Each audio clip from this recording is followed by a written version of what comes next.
The other thing that we find really alarming was how many parents were not prepared for feedback from the school about their child. Now, this could be in the form of an assessment, like your term end assessments, where they're saying that your child can or cannot do something, and very often parents have just not seen this coming, especially if it's about a child who requires a lot more support from a developmental perspective, perhaps, or socio-emotional perspective, perhaps, and too many parents tend to pull that child out of that system because they simply are not prepared to hear this. They don't agree with this. They've not seen this behavior, possibly because they haven't known what to look out for. With this sort of consistent communication, what we have realized, it really mitigates that shock factor. It really kind of gives parents a consistent view on how their child has been able to do something or has not been able to do something, and they can see that.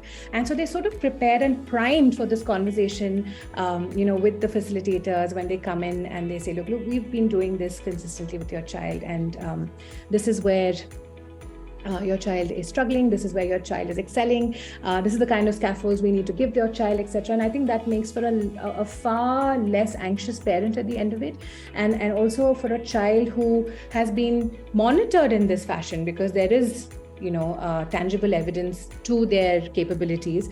That child also tends to, I think, perform better, for lack of a better word, like perform, in a more consistent fashion. The language that we're using, especially when it comes to socio-emotional behaviors, is a shared language. So it's not happening in silos. Everybody's connected.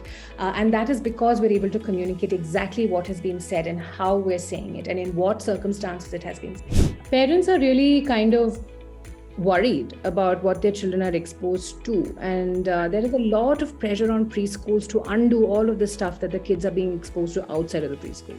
And on the other hand, there are also parents who are just completely taken aback by what the children are exposed to in school, because either they didn't think that their child would be interested in it, they didn't think that their child would understand it, they didn't expose their child to it, and therefore, why is it even a thing here? And this is in the negative, where you have kids coming in with their own exposure to, let's say, screen time and all kinds of media, and then they come and bring that into the space, and we can't help it.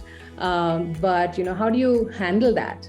And how do you also safeguard the parent who has given their child no media exposure, and also validate the child who has had this media exposure without invalidating anybody's experiences, because that's to no avail. And I think and so this is a really fine act of juggling and balancing things here that we have to do, and that's not an easy one.